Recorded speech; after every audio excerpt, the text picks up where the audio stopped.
pero eso sí, tiene que estar debidamente motivado por la autoridad de supervisión o por el supervisor. En todo caso, es allí donde nuevamente volvemos a la importancia de tener un buen recojo de evidencias, o de actuar, o de emitir, o decidir, o recomendar. Este tipo de acciones tenemos que estar basados en evidencias. Ahora, esto es la parte del mandato de carácter particular, pero también están las medidas preventivas, ¿no? Esto es lo de haz esto o no hagas esto, y con lo que se busca es evitar un inminente peligro o alto riesgo de producirse un daño grave al ambiente, ¿no? Así como mitigar las causas que podrían generar una degradación o un daño ambiental. Por ejemplo, esta resolución directoral de 3 de mayo del 2017, que lo que dicta es el cese inmediato de toda forma de vertimiento de unos efluentes industriales, esto en Casa Grande, La Libertad, mientras no acredite la implementación y eficaz funcionamiento del sistema de tratamiento de efluentes industriales establecido en el PAMA. Lo que yo entendería aquí es que los supervisores fueron a campo, lo que encontraron fue que en el PAMA estaba prácticamente la obligación de contar con un sistema de tratamiento de efluentes que funcione bien, pero aparentemente no fue lo que encontraron en campo. Y al no tener un sistema de tratamiento, pues lógicamente estábamos poniendo en riesgo o teníamos un inminente peligro de ocurrencia de un daño grave, y lo que decidió la autoridad supervisora es que se cese inmediatamente cualquier forma de vertimiento, ¿no? Y esto teniendo en cuenta de que en su programa de adecuación y manejo tiene, como tiene el instrumento, tiene la autorización para hacer el vertimiento de los efluentes, pero siempre y cuando cumpla con un sistema o tenga un sistema de tratamiento de efluentes. Aparentemente, en este caso, no fue así, y por lo tanto se dictó el cese inmediato, se impuso el cese inmediato de toda forma de vertimiento de los efluentes industriales, ¿no? Eso implica probablemente que tengas que paralizar tu producción, ¿no? Esto es en Distrito de Casagrande, en Ascope. Esto debe ser actividades productivas, ¿no? Y estas pueden ser las medidas preventivas que pueden imponerse, ¿no? Clausura temporal, parcial o total del local. Esto ha sucedido. Recuerdo hace un par de años el cierre, la clausura de la unidad minera Arasi, de Aruntán, en Puno. Recuerdo muy bien los supervisores poniéndole candados a la puerta de acceso a la unidad minera, porque ya previamente también se habían dictado una serie de medidas, incluso se había llevado al extremo porque había incumplimientos reiterados, incumplimientos bastante graves, ¿no? Paralización temporal, parcial o total también. Se pueden considerar el decomiso, inmovilización de bienes, mercancías, objetos, etcétera, sustancias químicas peligrosas, destrucción de materiales también, equipos, instalaciones o residuos peligrosos, instalación, operación, construcción, implementación de equipos, por ejemplo, cuando no se cuenta con plantas de tratamiento que funcionen bien, que cumplan su rol, probablemente la autoridad también puede evaluar la necesidad y determinar o imponer que se construya alguna instalación adicional, ¿no? Y lógicamente después también tiene que ver mucho con lo que el supervisor que va a campo va a encontrar.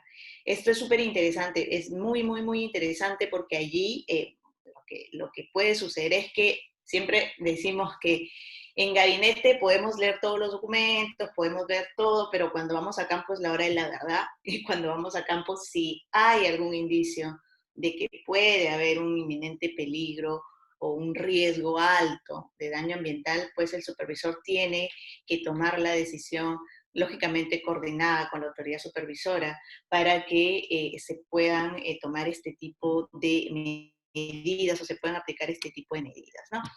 Y el tercer tipo de medidas administrativas que se aplican en la supervisión pasa por el requerimiento de actualización del estudio de impacto ambiental, ¿no? Y acá la autoridad de supervisión puede dictar estos requerimientos para actualizar, modificar o alguna otra acción de cara a lo que está establecido en el instrumento de gestión ambiental, pero básicamente bajo dos supuestos, ¿no? Cuando los impactos o cuando se determine que los impactos ambientales negativos generados en el desarrollo de la actividad difieren de manera significativa a los declarados en el instrumento, ¿no? Por ejemplo,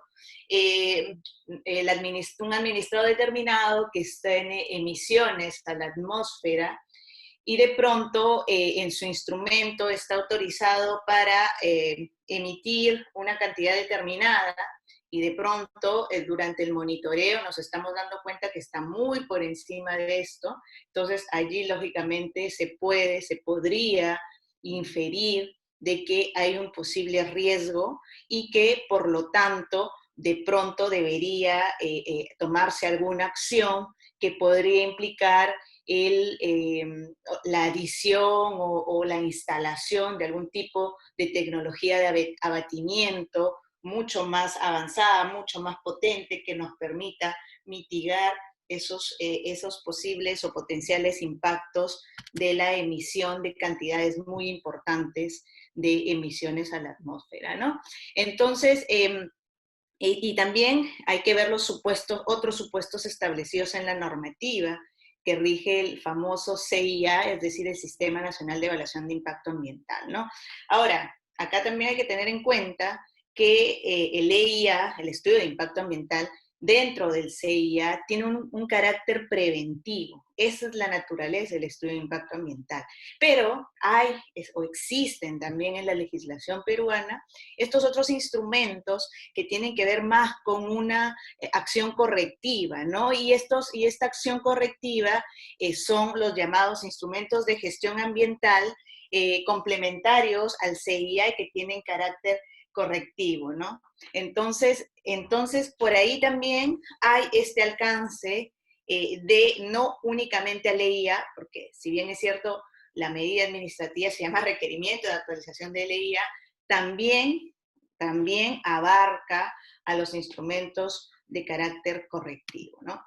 Y cuando hablamos de aquellas normas que rigen el CIA, pues si como lo mencionamos acá previamente, otros supuestos establecidos en la normativa, el reglamento de la ley del Sistema Nacional de Evaluación de Impacto Ambiental ya nos establece la periodicidad de la actuación del estudio ambiental, prácticamente al 5.º año de iniciar la ejecución del proyecto y por periodos consecutivos. Entonces, cada 5 años, en principio, el administrado tiene que evaluar y trabajar la actualización de su estudio de impacto ambiental, y lo tiene que hacer de manera consecutiva y tomando en cuenta este plazo, ¿no?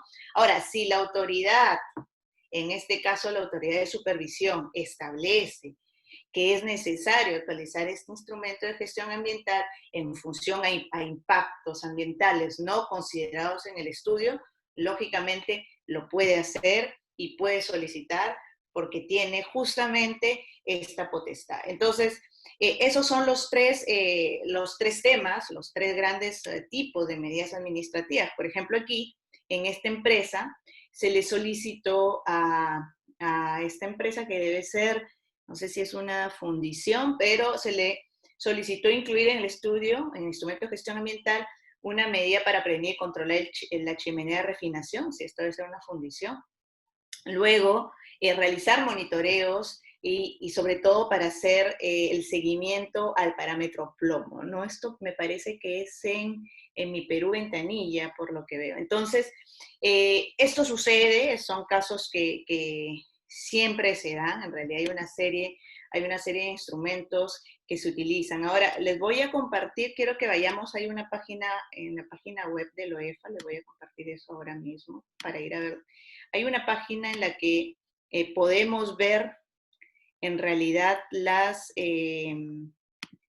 algunas resoluciones, algunas medidas administrativas que pueden ser dictadas y que están en la página web, de la página web del Organismo de Evaluación y Fiscalización Ambiental. Entonces quiero compartirles mi pantalla. Aquí está. Acá estamos, acá encontramos algunas resoluciones, mandato de carácter particular, MCP, medida preventiva MP, CIA, las modificaciones o las demandas de actualización del CIA y otro tipo de mandatos que ellos también pueden editar. Por ejemplo, estamos aquí en el año de resolución 2016. Hacemos clic, vemos algunas, encontramos 13 medidas preventivas emitidas ese año. Podemos ir a ver esta de metal exacto, esta es una medida preventiva, es esta, que es la que habría acá para ganar un poco de tiempo. Entonces vamos a ver qué es lo que la autoridad decidió. Bueno, fueron a la supervisión el 1 de diciembre, a este administrado en ventanilla. Bueno, se emitió el informe de supervisión y, bueno, esta es la parte considerativa. Vamos a ver qué es lo que encontraron los supervisores, ¿no? Entonces, el administrado contaba con un diagnóstico ambiental preliminar, es un administrado del sector producción, de la revisión del instrumento, en realidad, y de toda la serie de supervisiones realizadas previamente. Lo que concluyeron los supervisores es que respecto a la fundición, en el diagnóstico ambiental preliminar se identificó como aspecto ambiental negativo la generación de gases de proceso de combustión y la generación de partículas, es decir, incluido el plomo, este metal pesado. Por lo tanto, esta era la principal preocupación dentro del instrumento de gestión ambiental, ¿no? Autoridad supervisora. Estamos todavía dentro de la parte de supervisión, ¿correcto? Estamos todavía bajo el ámbito de la dirección de supervisión, ¿no? Y lo vamos a ver aquí, estamos viendo esta resolución. Si nos damos cuenta, este es del año 2016. En ese momento, según el ROF de la OEFA, había una única dirección de supervisión. Entonces, esto se emite por parte de la autoridad supervisora, ¿no? Entonces, acá la principal preocupación era la alteración de la calidad del aire y, por lo tanto, si hablamos de metales pesados, ya hablamos de partículas, de metales dentro del material particulado, las partículas finas, y sobre todo que acá estamos en una zona de mi Perú Ventanilla, que es una zona con una población bastante densa, ¿no? Entonces, nosotros vemos que ya el Ministerio de la Producción había solicitado que se modifique el programa de monitoreo, ya le había establecido una serie de compromisos ambientales, ya le había dicho lo que tenía que medir, cómo lo tenía que medir. Le dice, en el año 2014 el Ministerio de la Producción, que es la autoridad certificadora en este caso, le dijo, incluye dentro del programa de monitoreo arsénico, cadmio, cromo, níquel en partículas, y tienes que adecuarte a los LMPs dentro del plazo de 6 meses. Entonces, en la supervisión del año 2015, se identificó que en el proceso de refinación el administrado contaba con una chimenea, pero esa chimenea no formaba parte del instrumento de gestión ambiental de la planta de Ventanilla, ni había sido considerada como punto de emisión para emisiones atmosféricas en su programa de monitoreo ambiental. Es decir, que de pronto había algo que no estaba en el instrumento claramente. Eso ya así a primera vista nos dice, oye, acá está pasando algo extraño. Y encontraron un sistema de control de partículas, eso sí, estaban ejecutando su monitoreo con los métodos que Produce había dispuesto.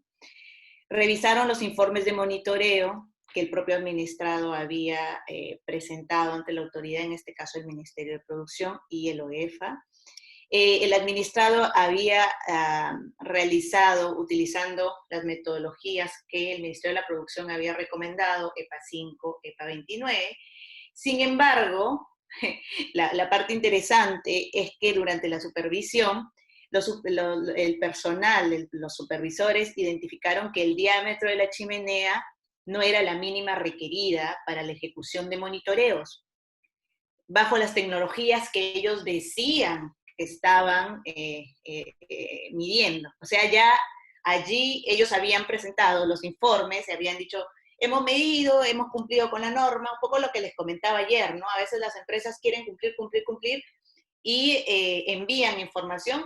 Dios sabe cómo se generó esa información, no sabemos cómo generaron esos números, pero cuando EFA va, cuando la supervisión llega, los supervisores van inclusive a verificar que el método que supuestamente habrían utilizado es correcto, y para eso hay que ir a ver inclusive las dimensiones del diámetro de la chimenea para ver exactamente si están haciendo el trabajo, si están aplicando las metodologías CEPA de la mejor manera. Entonces, acá se observó de que no tenía el diámetro mínimo, por lo tanto ya primero ya tenemos un gran problema allí.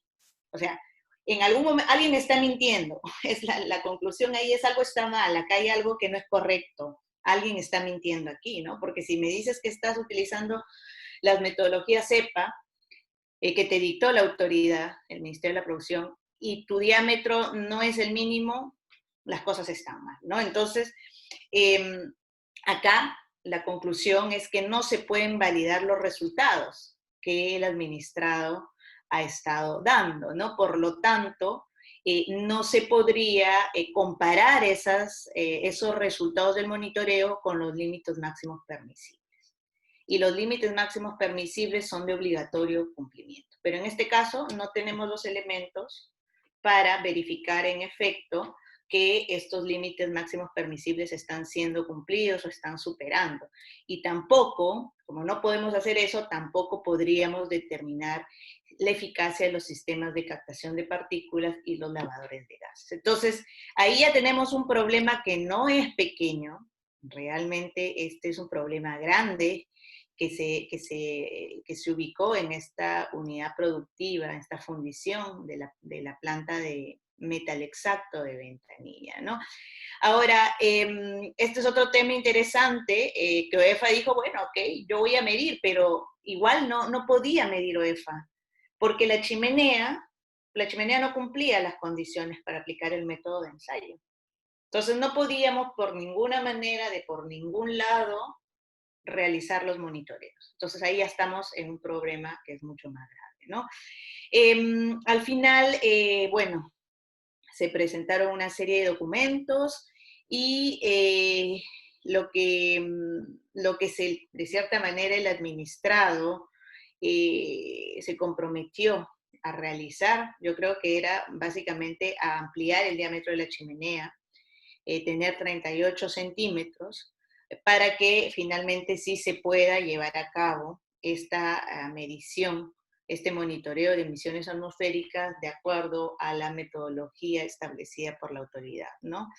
Y esto era respecto al tema de las emisiones. También había un tema respecto a los efluentes, acá también había todo un problema de que el administrado tenía un sistema de tratamiento de ácidos, con una serie de componentes técnicos, y lo que informó el administrado, los técnicos del administrado, es que ese sistema tenía la finalidad de neutralizar ácidos, adicionando soda cáustica previo a su descarga a la red del alcantarillado. Entonces ellos estaban, de cierta manera, virtiendo a la alcantarilla, pero ese sistema de tratamiento no había sido declarado en el instrumento de gestión ambiental, simplemente no estaba en la declaración ambiental preliminar en la DAP, ¿no? Entonces ahí también hay otro pequeño, gran problema, de que si tienes infraestructuras no declaradas, ya esto ya se está poniendo más complicado, ¿no? Porque ya tienes instalaciones inadecuadas respecto a las emisiones,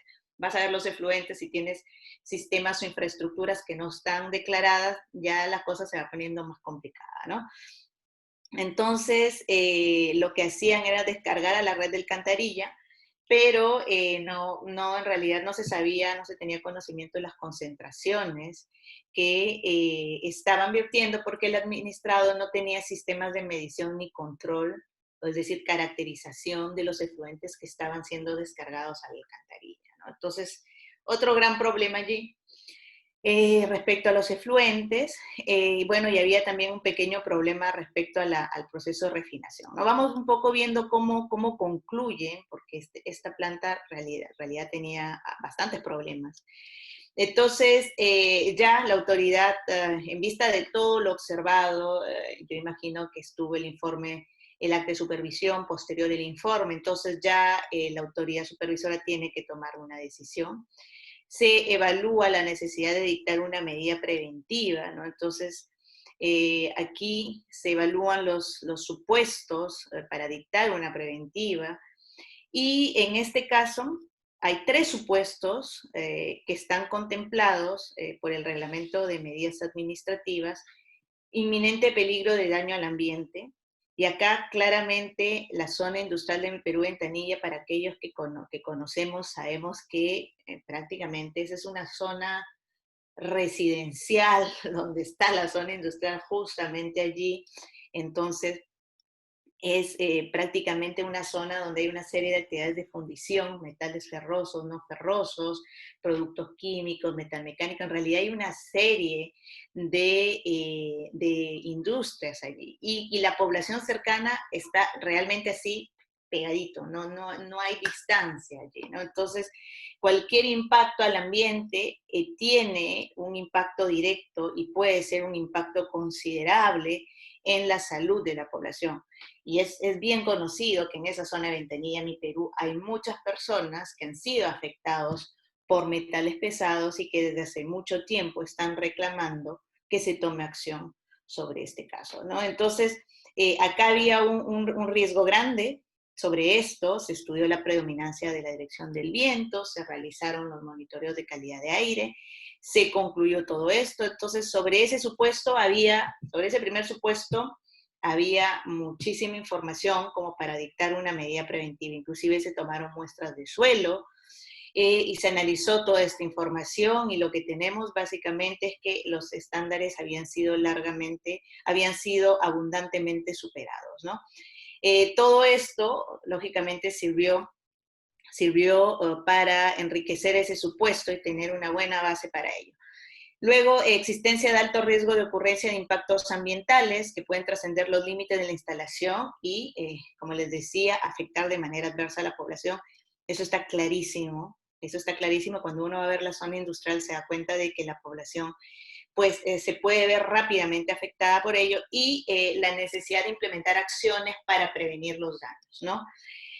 Considerado como mitigación. Entonces, bajo todos esos supuestos y todas estas consideraciones técnicas, pues se ordenó como medida preventiva el cese inmediato de toda forma de emisión producto de las actividades en esa planta, mientras no acredite ante la Dirección de Supervisión la actualización del instrumento de gestión ambiental. Acá prácticamente le dijo, mira, actualiza tu instrumento de gestión ambiental porque no tienes el sistema de tratamiento de ácidos drenados de la celda de plomo, no tienes el sistema de control de emisiones en el punto de emisión correspondiente al proceso de refinación. Entonces, haces eso, actualizas tu instrumento, luego de que has cumplido estos 2 pasos, tienes que informar a la OEFA las fechas en las cuales vas a llevar a cabo el monitoreo ambiental. Recordemos que no estaban midiendo porque no tenían toda la instalación adecuada para hacerlo, ¿no? Y pues esto en realidad, si se incumple esta medida que ordena la autoridad supervisora, pues esto es constituiría infracción administrativa susceptible de sanción, ¿no? Entonces, ¿esto quién lo firma? Te lo dice, ordena la medida preventiva en estos 2 extremos, se informa rápidamente al administrado y informa el metal exacto, y está firmado por la autoridad supervisora, es decir, en este caso, la dirección de supervisión, ¿no? Entonces, así como este caso, si a ustedes les interesa un poco conocer un poco más, pueden ir a esta página web de la OEFA, en donde vamos a encontrar de todos los años todas las medidas administrativas. Por ejemplo, este es el año 2017, las medidas administrativas que han sido. Acá están las de Arasi, por ejemplo, que han sido emitidas. Acá hay mandato de carácter particular, medidas preventivas. Entonces vamos a encontrar prácticamente mucha información que puede servir para que tengamos cada vez más información que nos haga entender cómo se maneja esto. Voy a volver a compartir mi pantalla a nivel de la PPT. Entonces, ya llegamos y terminamos, y con esto cerramos la parte de actuación de la autoridad supervisora, es decir, la dirección de supervisión, ¿no? Entonces, con el informe de supervisión les comentaba que vamos por 2 caminos, ¿no? Vamos por la recomendación del inicio del PAS o el archivo. el archivo de esto. Entonces, ya cuando entramos a la parte de, ya recomendamos, entramos a la función ya fiscalizadora, ¿no? Y la función fiscalizadora ya tenemos a otra autoridad, que es la Dirección de Fiscalización, Aplicación de Incentivos, la DFAI, y ellos tienen básicamente esta función de investigar la comisión de posibles infracciones administrativas sancionables, la de imponer sanciones si se determina incumplimiento de obligaciones y compromisos derivados de los instrumentos de gestión ambiental, de la normativa ambiental, de pronto de los compromisos asumidos en contratos de concesión y de los propios mandatos o disposiciones que hayan sido emitidas por el OEFA de manera general, ¿no? Adicionalmente a ello, esta autoridad lo que tiene es esta facultad de dictar medidas cautelares y correctivas también, ¿no? Esta es la famosa DFAI, ¿no? Entonces, ¿qué es el procedimiento administrativo sancionador? Muy sencillo. Es, en primer término, como un conjunto de actos destinados a determinar la existencia de responsabilidad administrativa, es decir, la comisión de una infracción y la consecuente aplicación de una sanción, ¿no? Entonces, el reglamento del procedimiento administrativo sancionador pues está establecido por el OEFA, ya tiene mucho tiempo, podemos ahí encontrar prácticamente todos los detalles. Y de cierta manera, los principios, vamos a decir, que rigen estos son una serie: tipicidad, legalidad, causalidad, razonabilidad, debido procedimiento, son los principios de la potestad sancionadora, ¿no? Legalidad, solo por norma con rango de ley cabe atribuir las entidades de la potestad sancionadora y establecer la sanción. Y eso, el principio de legalidad, yo creo que los abogados lo conocen muy bien. Nosotros los ingenieros que hemos trabajado, lo conocemos ya, hemos trabajado en estos ámbitos, pero los futuros ingenieros y los técnicos que trabajarán probablemente algún día tienen que conocer estos términos, porque al final abogados, técnicos, en realidad siempre terminamos trabajando de la mano, ¿no? En estos procesos, sobre todo, de fiscalización, del macro proceso de la fiscalización ambiental, ¿no? Debido procedimiento, respeto al derecho de defensa, existencia de un procedimiento, respetando los plazos, la posibilidad de impugnar, separación entre la fase instructora y la fase sancionadora, ¿no? Entonces, esto es debido procedimiento, razonabilidad. La sanción debe ser proporcional al incumplimiento, esto es bastante claro. La LEPAG, la Ley de Procedimiento Administrativo General, ya establece los criterios de graduación, reincidencia, beneficio ilícito, daño, intención, etc. Tipicidad, infracción redactada con un nivel de precisión suficiente que permita a cualquier ciudadano comprender sin dificultad lo que se está prohibiendo, también es bastante importante. Causalidad, esta es una palabra que también se utiliza mucho a nivel de la fiscalización, es que la responsabilidad debe recaer en quien realiza la conducta omisiva o activa constitutiva de infracción sancionable, ¿no? Y a veces esta es una de las partes más complicadas, ¿eh? Determinar causalidad. A veces es bien difícil. Técnicamente, ahora el OEFA viene realizando hace ya varios años, pero ahora que se aprobó el reglamento de evaluación ambiental, pues hay un tipo de evaluación ambiental que busca determinar la causalidad. Y esto viene un poco porque los estándares de calidad ambiental, existen dos instrumentos de gestión ambiental que son bien interesantes y que de cierta manera en el ámbito de la calidad ambiental tienen un rol fundamental, que son por un lado los límites máximos permisibles, más conocidos como LMP, y por otro lado los estándares de calidad ambiental, más conocidos como ECAS, ¿no? Los LMPs son de obligatorio cumplimiento, lo dice la Ley General del Ambiente de manera bastante clara. Ahora, los estándares de calidad ambiental, según la propia Ley General del Ambiente, los establece como referentes. De cierta manera son indicadores de calidad ambiental, pero no son de estricto cumplimiento porque se dan básicamente en lo que le llamamos el cuerpo receptor, cuerpos de agua, la atmósfera de manera general. Entonces, digamos que es mucho más fácil establecer causalidad cuando tengo una sola empresa y un solo vertimiento de un cuerpo de agua, ¿no? Si yo veo que estoy infringiendo, que tengo parámetros muy elevados, lógicamente eso va a estar asociado a la empresa que está allí. Pero ¿qué es lo que sucede? Eso sería un mundo ideal, pero no siempre es así.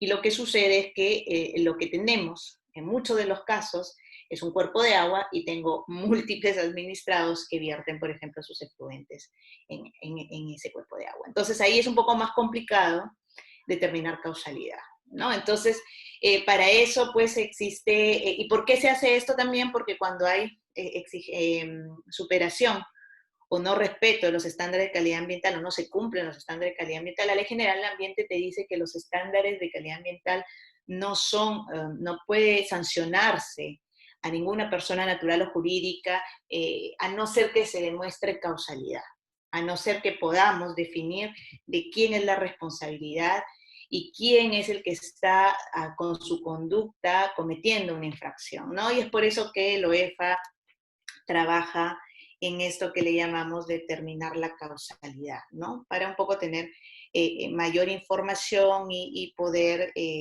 cumplir el rol de protección del ambiente, ¿no? Presunción de licitud, las entidades deben presumir que los administrados han actuado pegados a sus deberes, mientras no cuenten con evidencia en contrario, ¿no?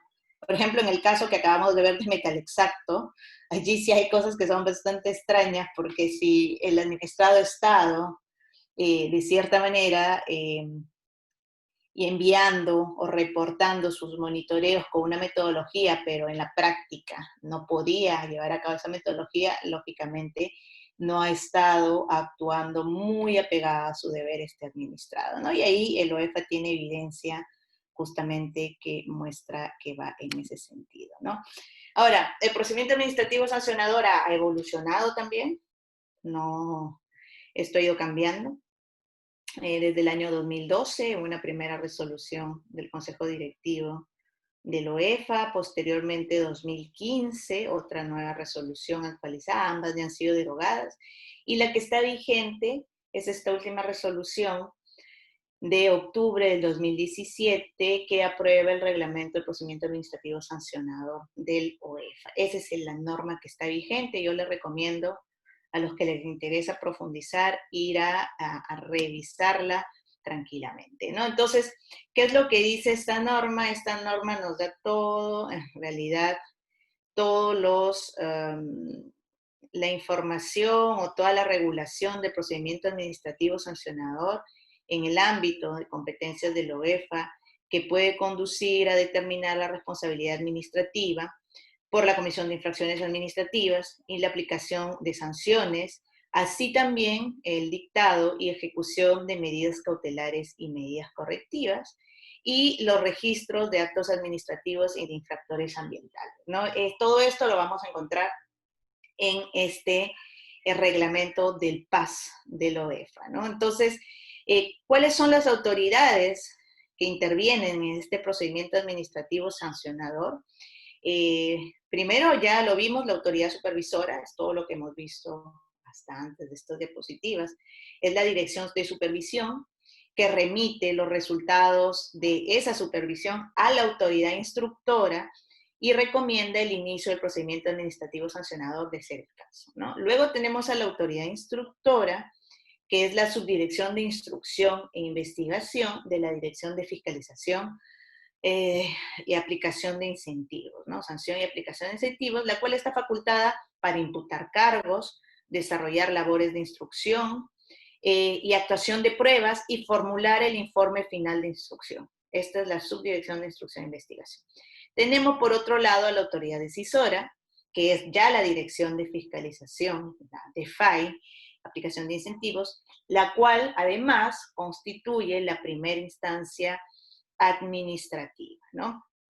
Es también competente para determinar la responsabilidad administrativa, para imponer sanciones, es la que puede dictar medidas cautelares, puede dictar medidas correctivas, así como también puede resolver los recursos de reconsideración interpuestos contra sus resoluciones, ¿no?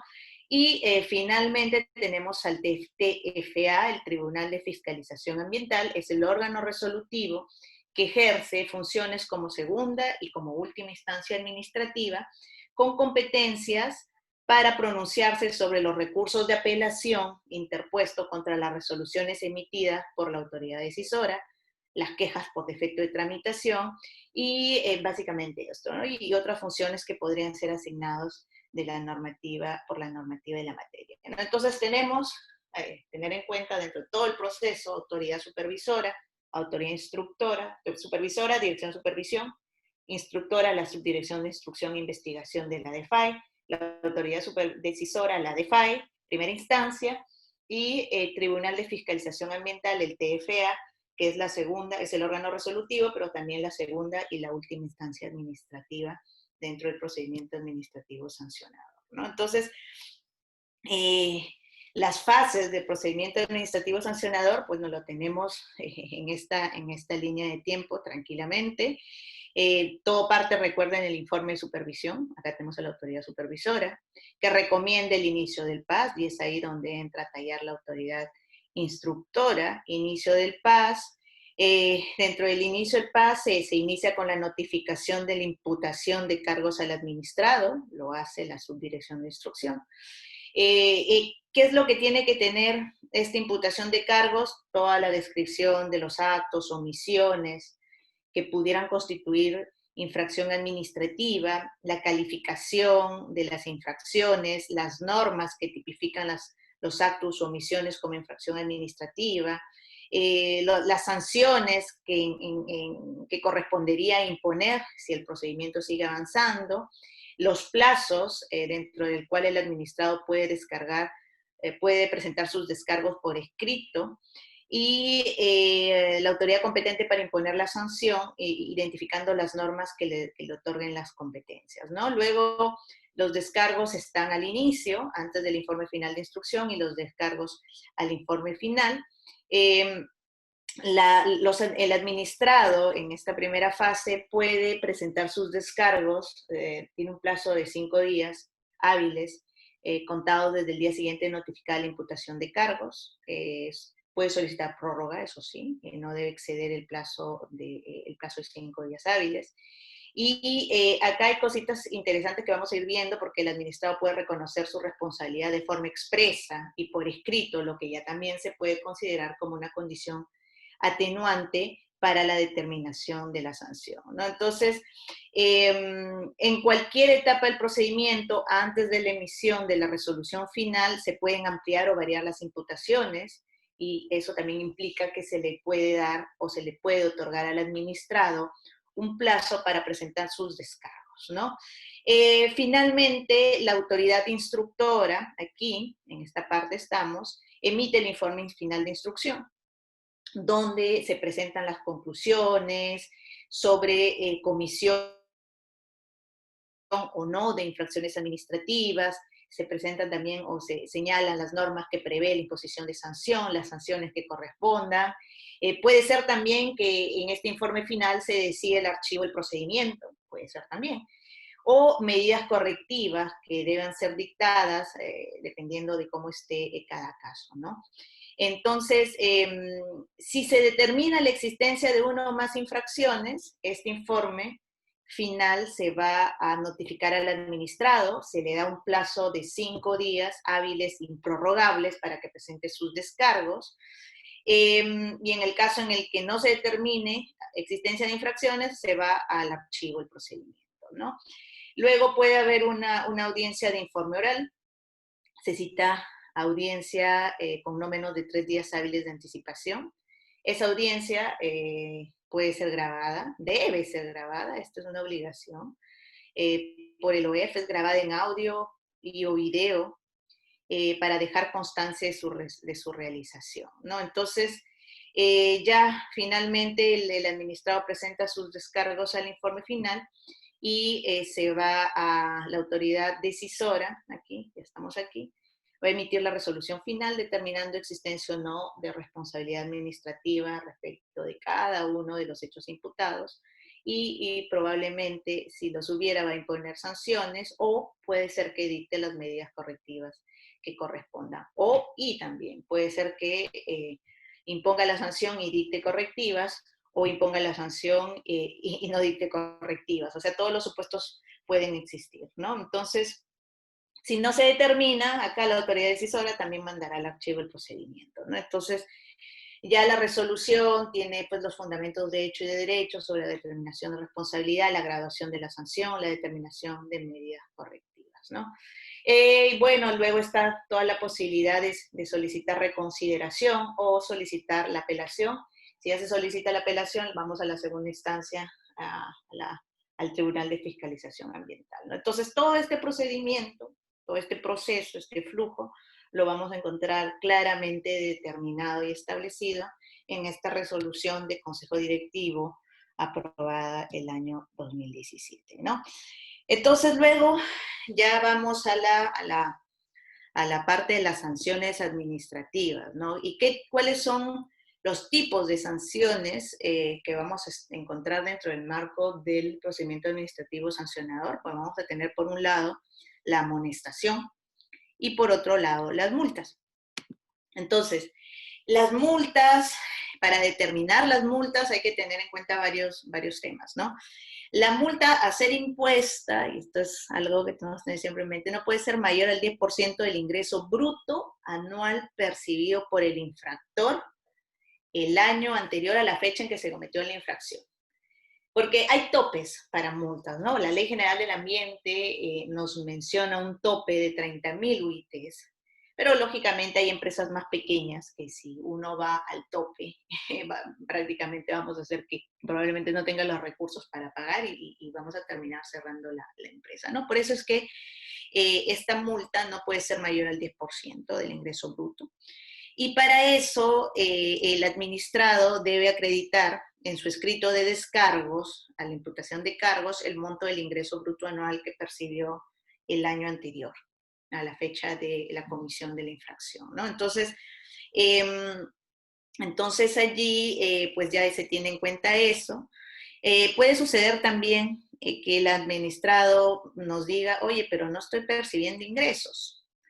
Entonces ahí también puede suceder ese supuesto y ahí se va a remitir a la autoridad decisora toda la información necesaria para que se efectúe la estimación de los ingresos que proyecta percibir, ¿no? Ahora, este caso o esto sobre este supuesto de que la multa a ser impuesta no puede ser mayor al 10% del ingreso bruto, no se aplica en dos supuestos. Cuando el infractor ha desarrollado sus actividades en áreas o zonas prohibidas, allí sí, no se va a tomar en cuenta esto, o no ha acreditado sus ingresos brutos o no ha remitido la información necesaria para que se estime los ingresos que proyecta percibir, ¿no? Ahora, esta metodología, la resolución del Consejo Directivo del año 2013 establece la metodología para el cálculo de las multas base y la aplicación de los factores agravantes y atenuantes, ¿no? Es toda una metodología que la pueden encontrar en esta resolución bastante bien explicada para los que quieran profundizar. Pues la multa toma en cuenta el beneficio ilícito, el valor de daño ambiental, los factores agravantes y atenuantes y la probabilidad de detección, ¿no? Ahora, ustedes me dirán dónde voy a encontrar eso. Toda la información está disponible en la página web de la OEFA. Y, bueno, por ejemplo, podemos acá ver, este es un ejemplo, descripción, costo de implementar una torre de lavado, por ejemplo, $66.000. Tiempo transcurrido de la fecha de incumplimiento a la fecha de subsanación, en este caso fue un año, fueron 12 meses. Costo de implementar una torre de lavado de gases a la fecha de subsanación, un poquito más, $68.000, beneficio ilícito. Entonces, ahí lo que vamos a calcular primero es el beneficio ilícito, pero en términos de UITs, unidades impositivas tributarias, ¿no? Entonces, acá el beneficio ilícito, pues estamos alrededor de 30.000 soles. Tomando en cuenta en el año 2013 eran 3.700 la UIT, nos lleva a tener el 8.18 UITs como beneficio ilícito, ¿no? Y entonces ya tenemos un primer factor. Luego vamos a determinar la aplicación de factores agravantes y atenuantes. Para eso también tenemos esta norma del año 2017, la resolución de Consejo Directivo, la 024, en la que podemos ir a encontrar el anexo 3 con la tabla de criterios, y ahí vamos a determinar estos factores agravantes o los factores atenuantes. Por ejemplo, si tiene que ver con aspectos ambientales o fuentes de contaminación, efluentes, residuos sólidos, emisiones, ruidos, radiaciones u otros. Si el impacto involucra un aspecto ambiental o una fuente de contaminación, tenemos este factor agravante de más 6%. Si vamos a 3 aspectos ambientales, a 3 fuentes de contaminación, ya estamos en más 18%. Y así vamos a encontrar en función de aspectos ambientales o fuentes de contaminación identificadas, ¿no? Si es reincidente, más 20%.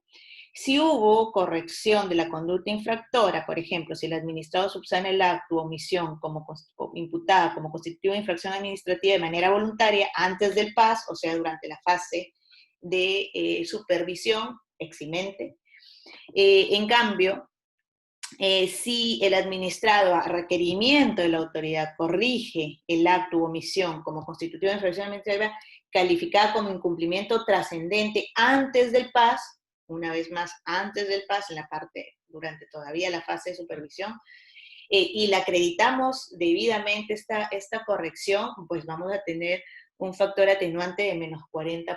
Entonces ya empieza a ser interesante esto, porque si estamos en problemas, tenemos que realmente entender cómo funciona para, de cierta manera, salir librados de la mejor manera en el caso en el que estés del lado del administrado y en el caso en el que estés dentro en el lado de la autoridad, pues ahí desde el momento de la supervisión, y miren qué importante es el acto de supervisión. El acto de supervisión es importantísimo porque muchas de las cosas que vamos a determinar o a definir en el marco del procedimiento administrativo sancionador tiene mucho que ver con todo lo que pasó durante la fase de supervisión, ¿no?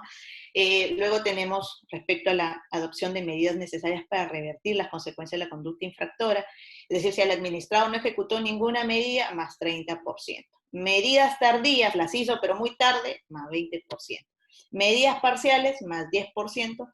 Medidas necesarias e inmediatas, así para remediar los efectos de la conducta infractora, menos 10%, ya tenemos un factor atenuante, ¿no? Y también tiene que ver con el tema de la intencionalidad. Cuando se acredita o verifica la intencionalidad del infractor, más 72%, ¿no? Entonces, todo esto, ¿no? Estos son los insumos que nos van a ayudar para poder calcular nuestra multa en función de la fórmula que vimos en unas diapositivas previas, ¿no? Entonces, por ejemplo, aquí identificamos cuáles son los factores: gravedad de daño al ambiente, más 32%, perjuicio económico, más 8%, subsanación voluntaria, acá tenemos una atenuación, menos 20%, intencionalidad, 0%, entonces ya tenemos nuestro factor agravante y atenuante que es de más 146%, ¿no? En este caso específico.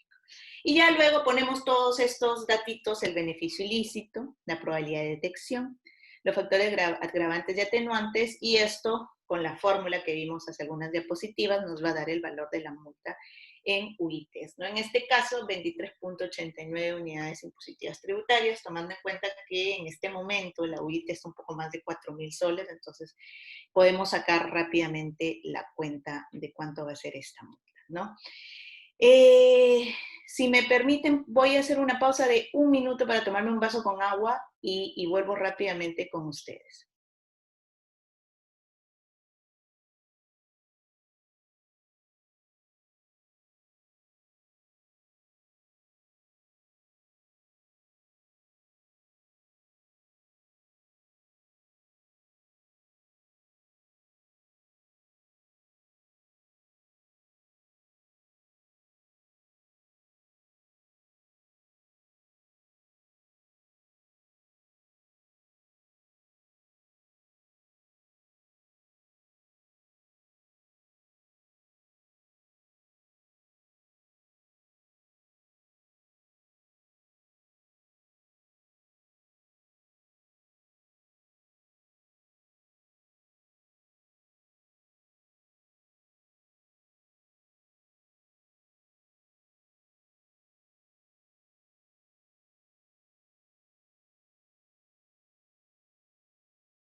Ahora sí, ya volvemos. La garganta un poco que está molestando con este frío. Entonces, volvemos a esto, entonces ya calculamos nuestra multa, ya sabemos que nos toca. Luego está toda la parte de tipificación de infracciones aprobadas por el OEFA, ¿no? Acá tenemos la tipificación de infracciones y la escala de sanción, que está en esta resolución del Consejo Directivo del año 2013. Luego está esta tipificación para el sector industria, manufactura y comercio externo el año 2018. Recuerden que estas, a medida de que la OEFA va de cierta manera aumentando o adquiriendo competencias en otros sectores, pues la normativa va de cierta manera actualizándose, ¿no? Y estas son estas tres normas, la última, la del año 2018, que tipifica administraciones y establece la escala de sanciones relacionadas con los instrumentos de gestión ambiental aplicables a los administrados que se encuentran bajo el ámbito de competencia del OEFA, ¿no? Entonces, aquí, por ejemplo, vamos a encontrar la tipificación de infracciones administrativas y el establecimiento de escala de sanciones relacionadas a los SIGAS, que se encuentran bajo el ámbito de competencia, vigencia, febrero del 2018, lo que busca, bueno, es tipificar las infracciones y establecer la escala de sanciones relacionadas a los instrumentos de gestión ambiental bajo el ámbito de competencia. Esto, con supuestos de hecho, el tipo infractor incumplir lo establecido en el instrumento de gestión ambiental aprobado por la autoridad competente, ¿no? Y, por ejemplo, acá tenemos esta tipificación que se encuentra para los administrados que se encuentran bajo el ámbito de OEFA, y acá tenemos los supuestos de hecho del tipo infractor. Por ejemplo, vamos a ver algunas. No comunicar el inicio de obras, en función, tenemos la base legal, tenemos la calificación de la gravedad de la infracción, sanción monetaria hasta 1.500 UIT, acuérdense que tenemos también el techo de 10%, pero depende de ciertos supuestos. Si no se actualiza el instrumento de gestión ambiental, puede ser, digamos, en los componentes que lo requieran al quinto año, una infracción grave, puede ir hasta 6.000 UIT. Si de pronto no remitimos la actualización de liga a la autoridad para que ésta pueda ser utilizada durante acciones de vigilancia y control de los compromisos ambientales, esta es una infracción, pero es una infracción leve, por lo tanto puede dar lugar a una amonestación o a una sanción monetaria que puede ir hasta los 10 UITs, ¿no? Y entonces acá tenemos también el desarrollo de proyectos o actividades incumpliendo lo establecido en el instrumento de gestión ambiental. Eso sí es considerado muy grave y ahí podemos ir hasta 15.000 UITs, que ya es realmente bastante. Multiplicamos por 4, entonces ya empezamos las 4.000 y algo, entonces ahí las cifras empiezan a ser cada vez más considerables, ¿no? Y ya, si estás desarrollando proyectos o actividades y no cuentas con instrumentos de gestión ambiental, esto sí es muy grave, y acá vamos hasta el tope de las multas que establece la Ley General del Ambiente, el artículo 27, que podemos ir hasta 30.000 UITs, ¿no? Entonces vamos desde una ligera amonestación, desde una infracción leve hasta una infracción muy grave, podemos ir desde una amonestación hasta el tope, que son 30.000 unidades impositivas tributarias, ¿no? Y por ejemplo, pues mucho de lo que fiscaliza, lo que se supervisa y lo que nos puede llevar a una sanción está contenido en los reglamentos de gestión ambiental. En este caso, por ejemplo, el de la industria manufacturera, comercio interno, fue aprobado en el año 2015. Acá tenemos toda la regulación de instrumentos de gestión ambiental, que es lo que en síntesis hemos visto, los procedimientos, las medidas de protección, ¿no? Y en los reglamentos de gestión ambiental lo que vamos a encontrar en función del sector son las obligaciones del titular, ¿no? Someter a evaluación a la autoridad competente los SIGAS, cumplir la legislación ambiental, las obligaciones derivadas de los instrumentos, comunicar a la autoridad competente cualquier cambio, modificación de la titularidad del proyecto de actividad, realizar los monitoreos de acuerdo al artículo de este reglamento, en todo caso en los plazos que se establecen en el instrumento de gestión ambiental, presentar los reportes ambientales y contar pues con todo el personal en los aspectos técnicos, en aspectos de norma, en los aspectos ambientales, ¿no? Es obligatorio la certificación ambiental, absolutamente, eso hay que tenerlo claro, y hemos visto que en el caso en que no se cuente con un instrumento de gestión ambiental, pues lógicamente vamos a tener un gran problema, un gran problema, porque podemos estar cometiendo una infracción muy grave que nos puede llevar, si todo prospera, hasta prácticamente un tope de 30.000 UITs en la multa, ¿no? Entonces, debemos todo aquel titular, todo aquel administrado que pretende desarrollar un proyecto de inversión sujeto al CI, al Sistema de Evaluación de Impacto Ambiental, debe gestionar la certificación de acuerdo a lo establecido en cada uno de los reglamentos de gestión ambiental, ¿no? Con la parte relacionada inclusive a la adecuación ambiental de las actividades en curso, ¿no? Entonces, los alcances de la adecuación ambiental también es todo esto, todos estos supuestos y todas estas consideraciones están establecidas en cada uno de los reglamentos de gestión ambiental para cada sector, ¿no? En este caso, por ejemplo, en producción, el artículo 15 nos habla de los monitoreos, ¿no? Y nos dice, los monitoreos se realizan en base a los protocolos de monitoreo aprobados por el MINAM o las autoridades competentes. Por ejemplo, el protocolo de monitoreo de la calidad del agua, que ha sido aprobado por la Autoridad Nacional del Agua, el protocolo de monitoreo de calidad de aire, que ha sido aprobado por el MINAM en diciembre del año 2019, las guías de muestreo para suelo del año 2013 del Ministerio del Ambiente. Entonces, todo esto, los protocolos de monitoreo aprobados por las autoridades, todos los muestreos, las mediciones, todo tiene que ser en base a las normas establecidas por las autoridades, ¿no? Estos análisis deben ser realizados por organismos acreditados por INACAL o en el marco de aquellos reconocimientos de acreditación de laboratorios, el ILAC, que es la Cooperación Internacional de Acreditación de Laboratorios, ¿no? En el marco de esto, del ILAC también, si es un laboratorio que no cuenta con certificación de INACAL, pero sí algunos métodos en el marco del ILAC, no hay ningún problema, ¿no? En el caso en que no existiera, por ejemplo, porque esa es una pregunta que siempre sale, sí, pero no hay en el Perú un laboratorio que tenga acreditado parámetro, método o producto. Entonces, allí, de cierta manera, se puede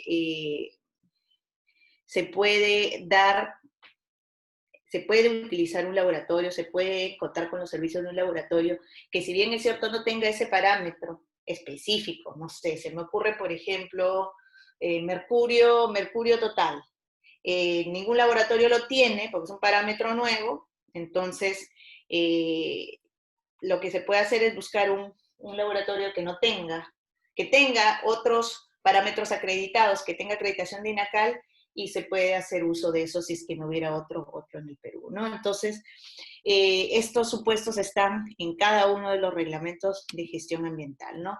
Y el tema también de las consultoras ambientales, que es importante porque muchas veces se requieren los servicios de estas consultoras para elaborar los instrumentos de gestión ambiental, ¿no? Entonces, ahí también la norma establece cuáles son estos requerimientos de inscripción, de actualización, de renovación. En este caso, el Ministerio de la Producción administra un registro, el Registro Nacional de Consultoras Ambientales, que de cierta manera pueden brindar este tipo de apoyo a los administrados, en este caso específico del sector de la industria manufacturera y el comercio interno, ¿no? Y también el tema de la veracidad e idoneidad de la información. Yo vuelvo nuevamente a toda esta parte de que la información, muchas veces de los reportes de monitoreo, los propios instrumentos de gestión ambiental, hay que ser sinceros, tal vez los últimos son un poquito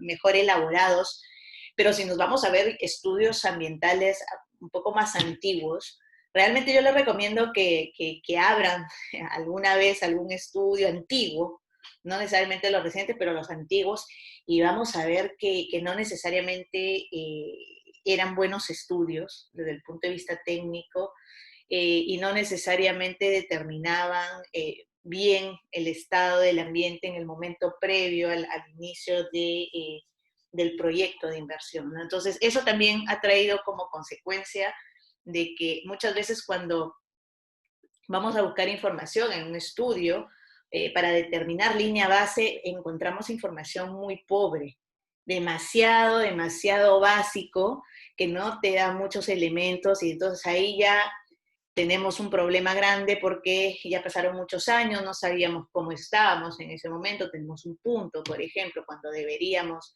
técnicamente haber tenido 4 o 5 y de pronto tenemos solo uno. Estoy hablando de los estudios muy antiguos. Entonces esas cosas, yo creo que también con el tema de las consultoras ambientales y que esto esté cada vez, digamos, más claro, y que también estén reguladas las consultoras, sin duda ha ayudado bastante a que los estudios de impacto, la elaboración de los instrumentos de gestión ambiental sea cada vez mejor y que tengamos información de mejor calidad, información veraz, información idónea, ¿no? Entonces, en los reglamentos de protección ambiental, de gestión ambiental, también encontramos la tipificación de las infracciones administrativas, y ahí vamos a encontrar, por ejemplo, en esta norma del 2018, este es un ejemplo, esto no es toda la tabla, hay que ir a ver la norma completa y la vamos a encontrar, pero por ejemplo, relacionado al monitoreo, realizar el muestreo, la ejecución de mediciones, determinaciones analíticas, el informe respectivo, sin seguir los protocolos, esto es muy grave, ¿correcto? Puede ir hasta 1.200 UITs. Realizar el muestreo y el registro a través de organismos no acreditados por INACAL, muy grave, hasta 1.200 UITs. Dejar de presentar el reporte ambiental a la OEDEFA según el plazo, modo y forma establecido para ello es un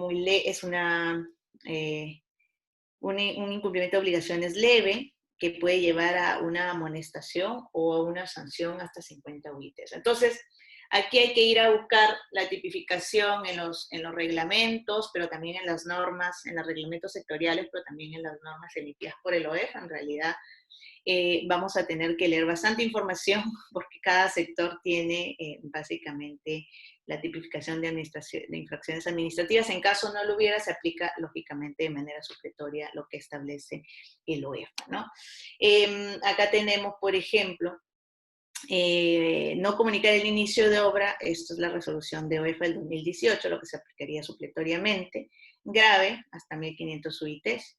No actualizar instrumento de gestión ambiental, grave, leve, hasta 6.000 UITs. No remitir la actualización, leve, administración hasta 10 UITs. Entonces, vamos viendo que esto va actualizándose también y eso es lo que podemos tener respecto a las multas, lo que podemos tener respecto a el procedimiento administrativo sancionador, las multas y las básicamente sanciones, ¿no? Entonces, tenemos también medidas administrativas en el marco del procedimiento administrativo sancionador. Recuerden que hemos visto las administrativas en la parte de la acción de la autoridad supervisora, ¿no? Ahí teníamos los mandatos de carácter particular, teníamos las medidas preventivas y la solicitud de actualización, el requerimiento de actualización de los estudios de impacto ambiental, los instrumentos de gestión ambiental. Pero también existen medidas administrativas en el marco del procedimiento administrativo sancionado, ¿no? Y acá tenemos, según el reglamento de procedimiento administrativo sancionador del año 2017, a las medidas cautelares y a las medidas correctivas.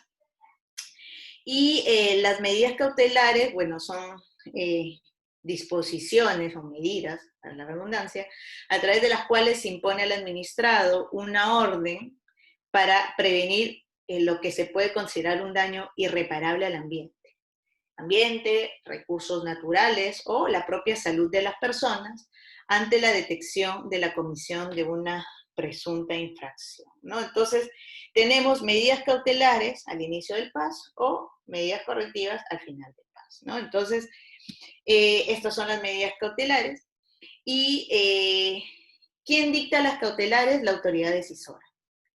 ¿A solicitud de quién? A solicitud de la autoridad instructora. Recordemos, autoridad instructora, la subdirección, y la autoridad decisora, la dirección. Estamos hablando de la DEFAI, Dirección de Fiscalización, Aplicación de Incentivos, autoridad decisora, y la autoridad instructora, la subdirección de Instrucción e Investigación. Entonces, la autoridad decisora puede dictar estas medidas antes del inicio del PAS o una vez iniciado el procedimiento administrativo sancionador, pero apenas iniciado, ¿correcto? Entonces, la autoridad decisora va a emitir una resolución que tiene que estar debidamente motivada y se va a sustentar un poco digamos, en que existan suficientes pruebas para afirmar que existe una infracción administrativa o que haya un peligro de daño irreparable en el caso en que demorara la expedición de la resolución final, ¿no?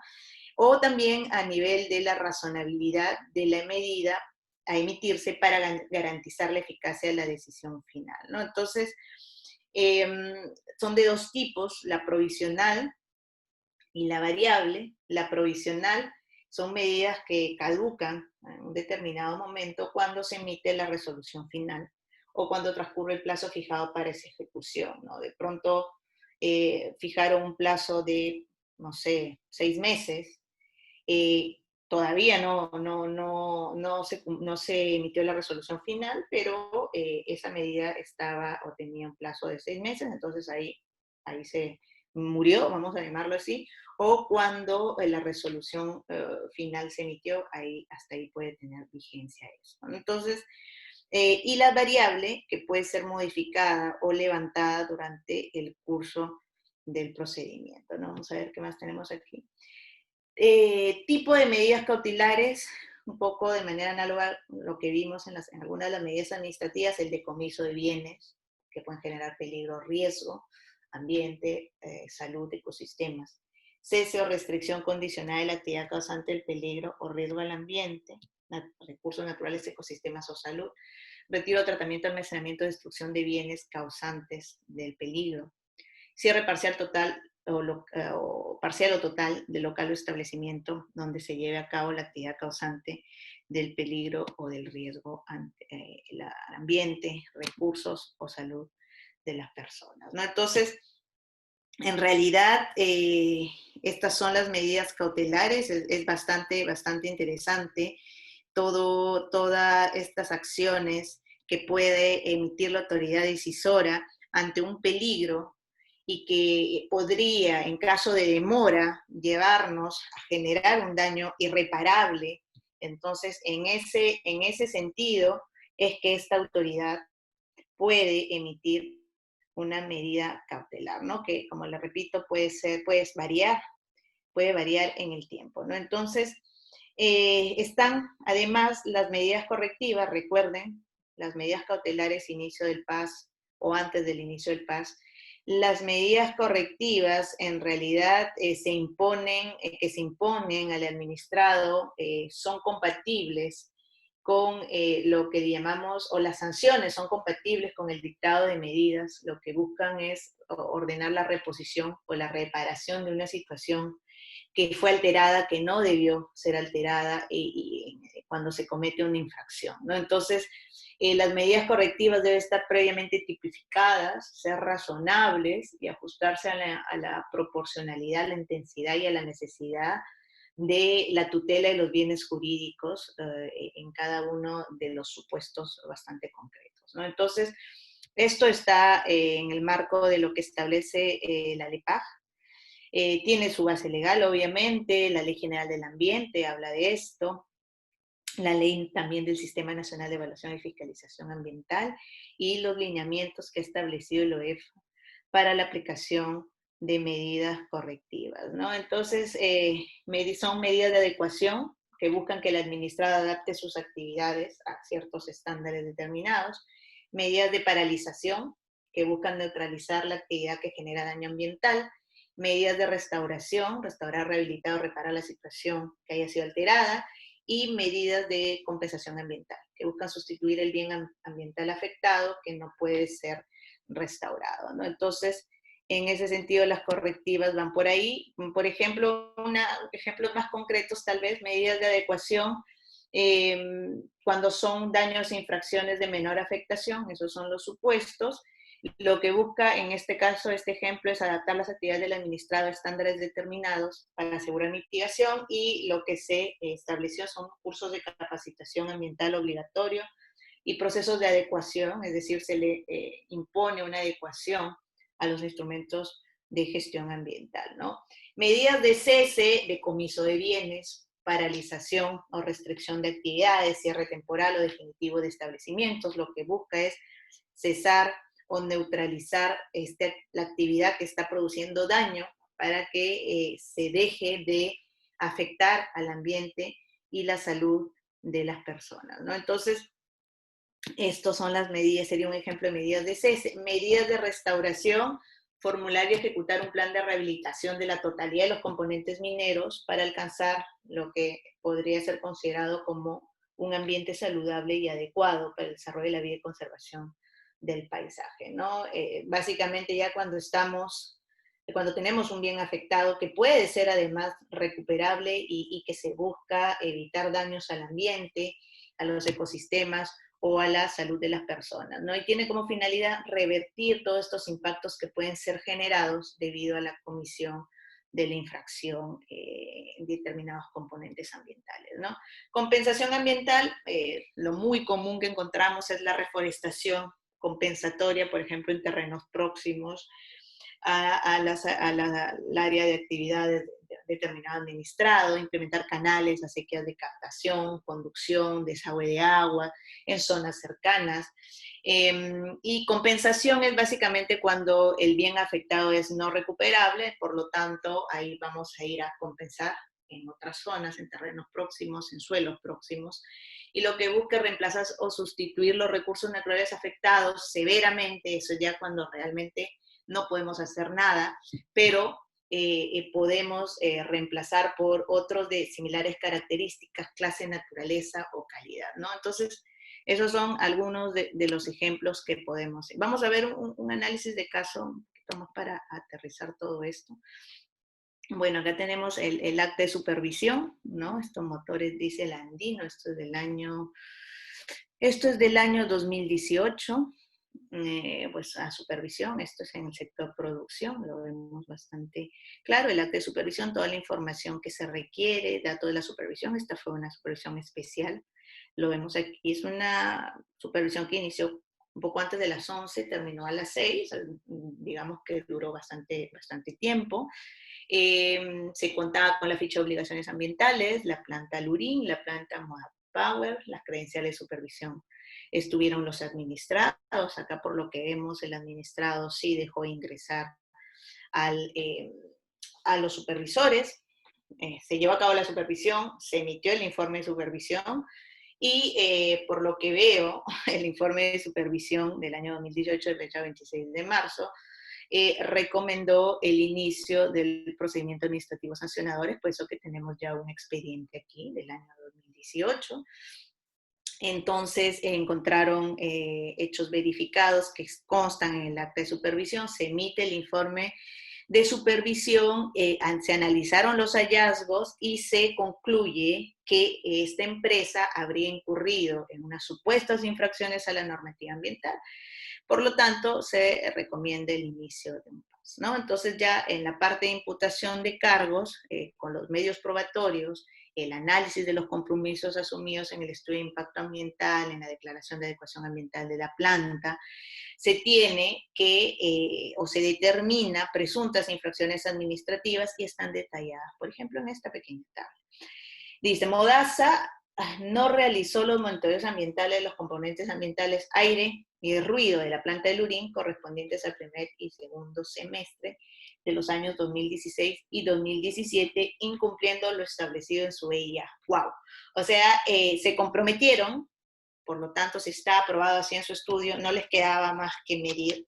Allí no había mucha opción, pero no lo hicieron, y no lo hicieron durante 2 años. Entonces ya la norma sustantiva presuntamente incumplida, la Ley General del Ambiente, la ley del CINEFA y el reglamento del sistema de evaluación de impacto ambiental, ¿no? Entonces, aquí lo que vemos era cuál era el compromiso que tenía esta empresa: calidad de aire, 2 estaciones, sotavento, barlovento, los parámetros, número de mediciones, una medición semestral, que realmente es poco, no es mucho medir 2 puntos cada 6 meses, es bastante básico. Lo mismo para ruido, 3 puntos, 3 mediciones semestrales, no lo habían hecho, hay que tratar de entender por qué. No realizó esto, el administrado presentó un recurso de reconsideración. Ellos decían que si bien el EIA aprobado por PRODUCE establecía la medición del parámetro NOx, en su programa de monitoreo, dicho parámetro no estuvo ni está considerado dentro de los estándares de calidad del aire vigentes, razón por la cual ha venido monitoreando la aprobación de su guía el NO2 y no el parámetro NOx. Bueno, ese es un tema técnico que a mí no me termina de convencer, pero bueno, en esa línea el administrado señala que su programa de monitoreo no contempla ni toma como referente obligatorio el ECA, que estuvo vigente durante la evaluación y aprobación, toda vez que considera parámetros que no están dentro de la ley general del ambiente. Okay. El administrado precisa que la EPA, Agencia de Protección del Medio Ambiente, a fin de salvaguardar la salud y el medio ambiente, estableció una relación de contaminantes criterios entre los cuales se considera el NO2, y es por eso que ellos han estado midiendo NO2. Qué interesante. Y quiero volver a la página anterior, si me permiten, porque acá está el problema de esto. Acá está lo que se aprobó en el instrumento de gestión ambiental. Y en el instrumento de gestión ambiental se aprobó PM10, se aprobó monóxido, se aprobó dióxido, y es cierto que se aprobó NOx. Y óxidos de nitrógeno no es un parámetro, es algo muy genérico. Entonces, acá debió haberse, de cierta manera, verificado que sea el NO2, que es, digamos, vamos a ver esto, ¿no? Entonces, ellos dicen, ok, pero no tengo ECA, porque es verdad que en la norma del año 2001 no estaba ese parámetro. Entonces, dice, si bien es cierto, yo me comprometí con qué lo comparaba. Ahora, y ellos dijeron, bueno, entonces lo voy a comparar con el parámetro NO2, que sí tiene un valor en la norma EPA. Y con eso yo sustento eso, ¿no? Y ellos preguntan, o ellos dicen, indican que van a solicitar a Produce la actualización de su programa de monitoreo. Ok, perfecto. La pregunta es, ¿por qué no solicitaste antes una adecuación o una actualización de tu programa de monitoreo? Esa es una pregunta muy válida. Entonces, el administrado solicita que se declare el archivo del PAS en el extremo referido a la no realización del monitoreo respecto al parámetro NOx, y pues invoca que el PAS no tiene como objetivo imponer sanciones, sino hacer que se cumplan los mandatos de la administración, y ellos han solicitado que se actualice su programa de monitoreo, ¿no? Entonces, ellos, ¿qué más tenemos, no? Bueno, tenemos el programa de frecuencia de presentación de los informes, que nos dice, esto es una medida correctiva. Y en la medida correctiva, lo que se ve que es el administrado, como no realizó los monitoreos, tiene que acreditar la realización del monitoreo de NOx.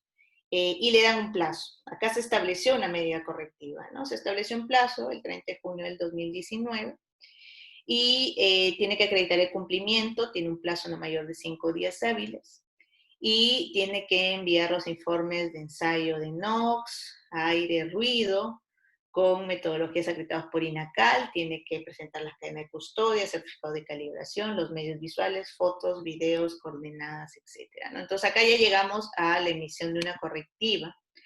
Una segunda correctiva respecto al ruido tiene plazo hasta el 31 de diciembre y se le solicita acreditar el cumplimiento. Y una tercera medida correctiva. Tuvo 3 medidas correctivas. Miren qué interesante.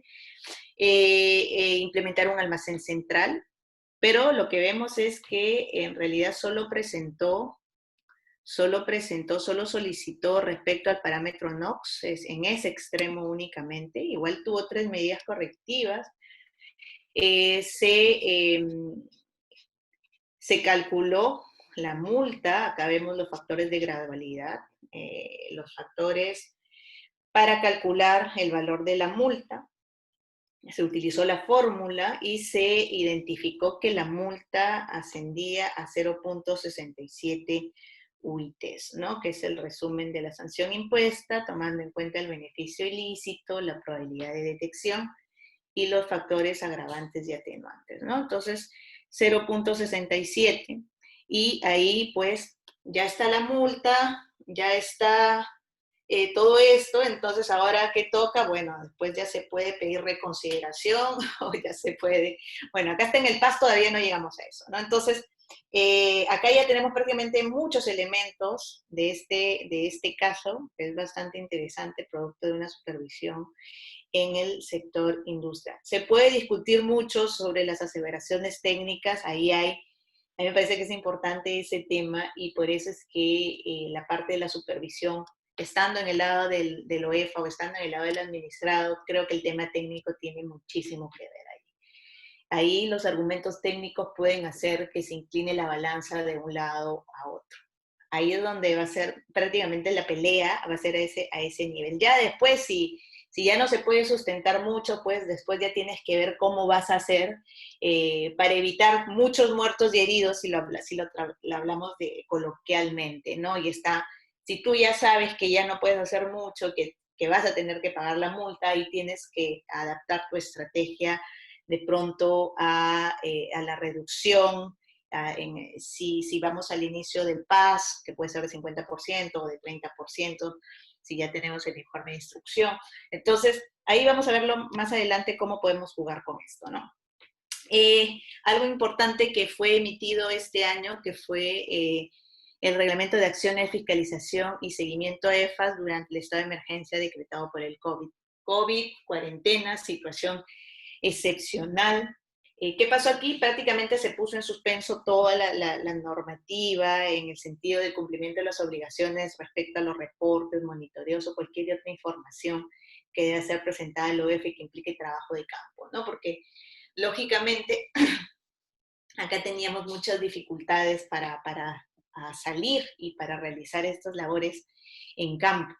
Era bastante complicado, ¿no? Entonces, digamos que las actividades esenciales sí siguieron dándose, pero no necesariamente todas las actividades que estaban previstas como obligaciones de los administrados. Entonces, con esta norma, de cierta manera, se suspende todo lo que tenga que ver con reportes, monitoreos y generación de información ambiental o social que debe ser presentada ante el OEFA, ¿no? Y esto hasta el momento en el cual se reinicien las actividades sujetas a fiscalización. En este caso, en muchas de las actividades ya están retomando, entonces al momento que se retomen las actividades, nuevamente se tome en cuenta todo esto, ¿no? Entonces, ya si estamos con el procedimiento administrativo sancionador, ya sabemos cómo estamos, entonces ahí ya hay que pensar también en la estrategia de reducción de multas, ¿no? Si ya que me van a multar, hay que tratar de evitar mayor muertos y heridos, vamos a decirlo así, ¿no? Entonces, el reglamento también te especifica la posibilidad de reducción de multa por pronto pago, ¿no? O sea, si no quiero te dice que el monto de la multa impuesta será reducido un 10% si el administrado lo cancela dentro del plazo de 15 días, contados del día siguiente la notificación del acto que contiene la sanción. ¿Ya? Entonces, aquí, 10%, 15 días. Pero esta reducción del pronto pago es aplicable si el administrado no impugne el acto administrativo que impone la sanción. Si no, ahí sí la autoridad decisora, la DEFAI, te va a ordenar el pago del monto correspondiente al porcentaje de reducción de la multa, ¿no? Entonces, 10% dentro del plazo de 15 días desde el día siguiente de la notificación de la sanción, ¿no?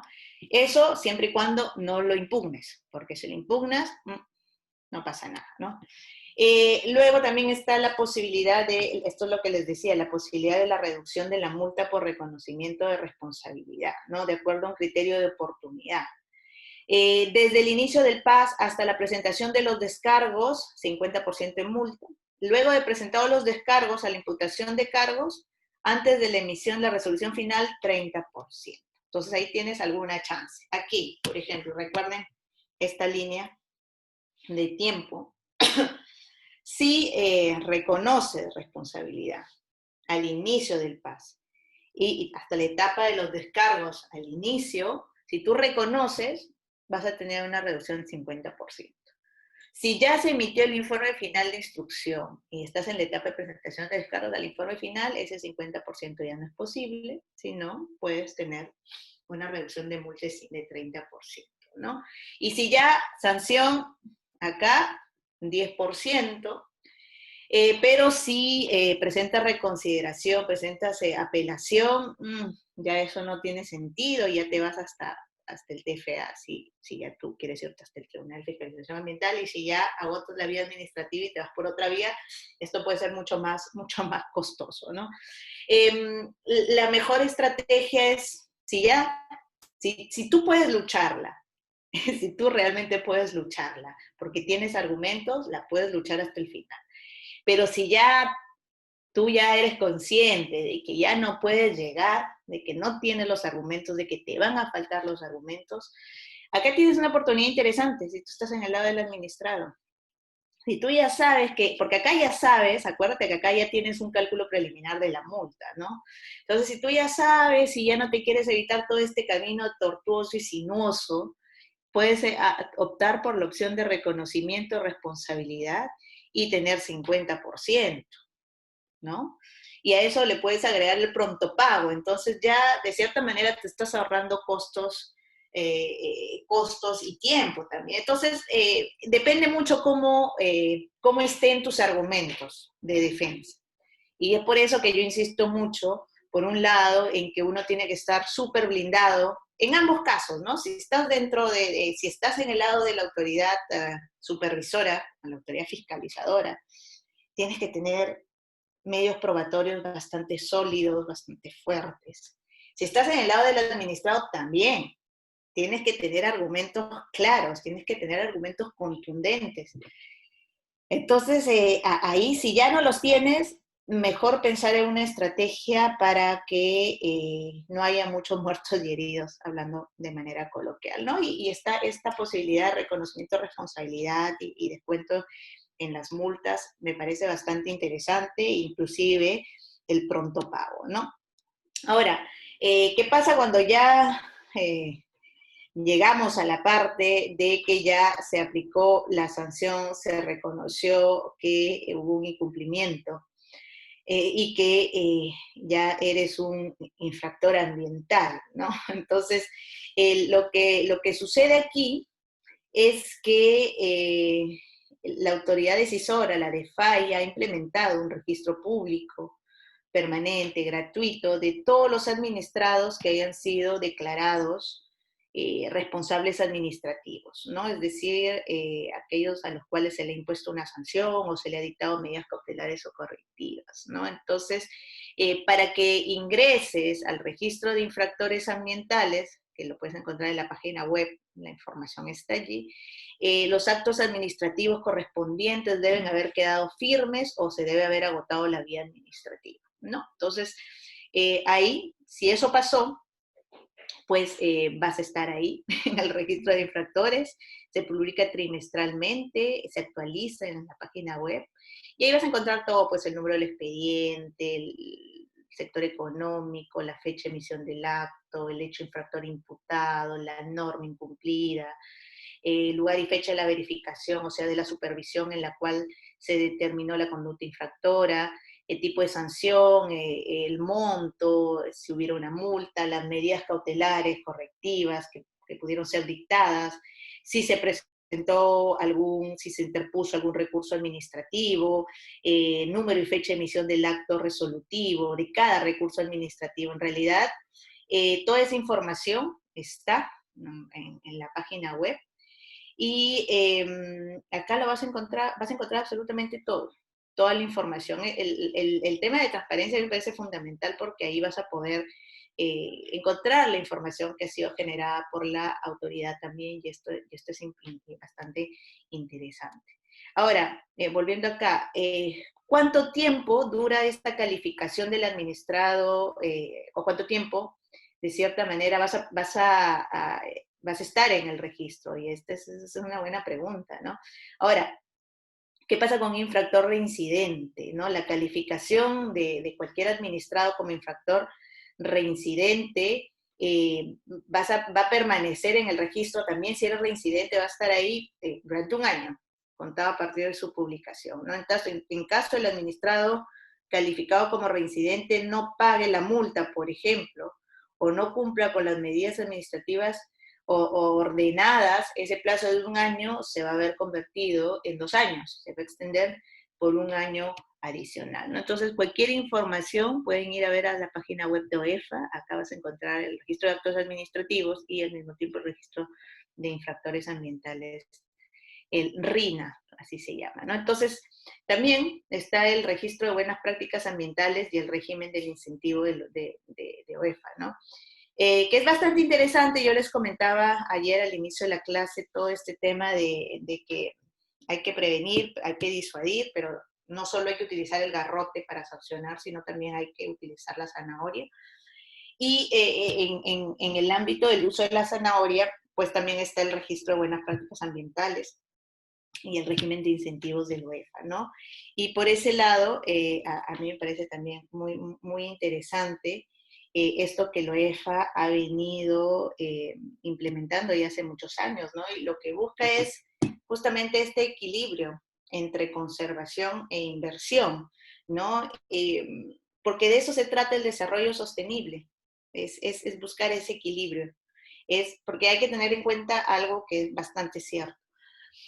Todas nuestras actividades, todas las actividades del ser humano, absolutamente todas tienen un impacto en el ambiente, ¿correcto? Entonces, lo que tenemos que hacer es acercar, no irnos a los extremos, sino encontrar un punto de equilibrio entre la inversión, en este caso, y la conservación. Entonces, para eso la zanahoria puede ser muy interesante.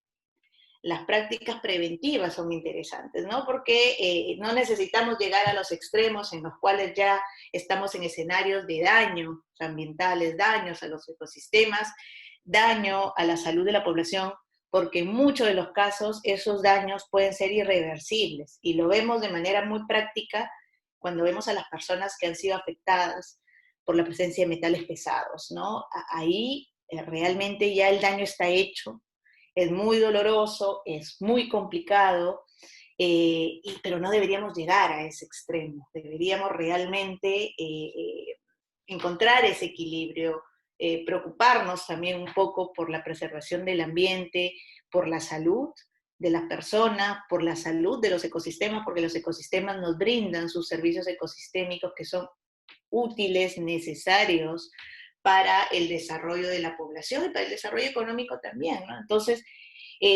buscar un justo punto de equilibrio, no irse nunca para los extremos, porque ningún extremo es bueno.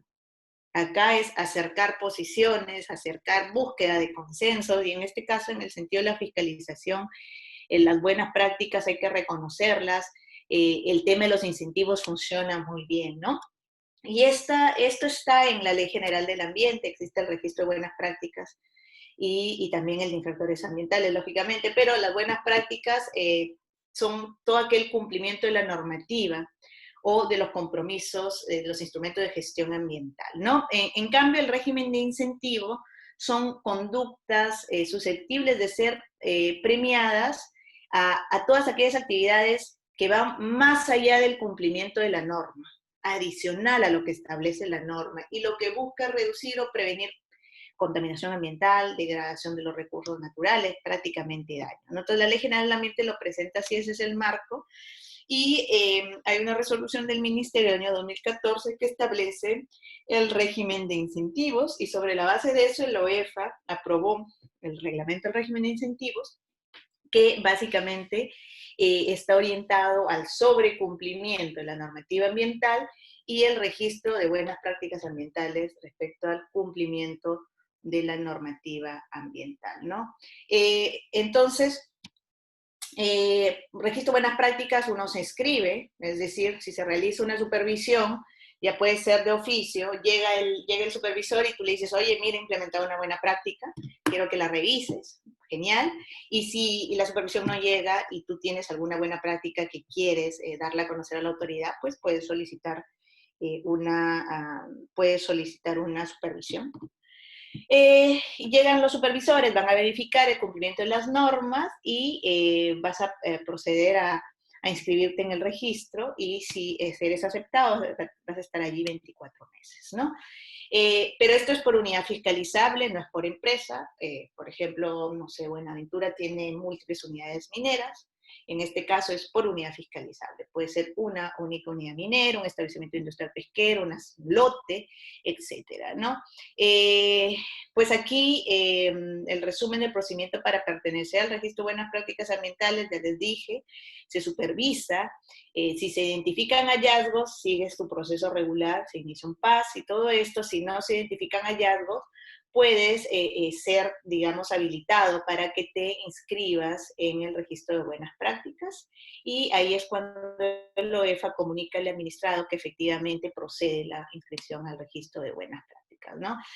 Pero también eso significa que si tú estás en el registro de buenas prácticas y te portas mal, lo más probable es que te retiren del registro de buenas prácticas, ¿no? Si se detectan algún incumplimiento, si se detecta alguna difusión indebida de incorporación al registro de buenas prácticas ambientales, ten la seguridad de que te van a retirar del registro, ¿no? Y eso no, lógicamente no es bueno, ¿no?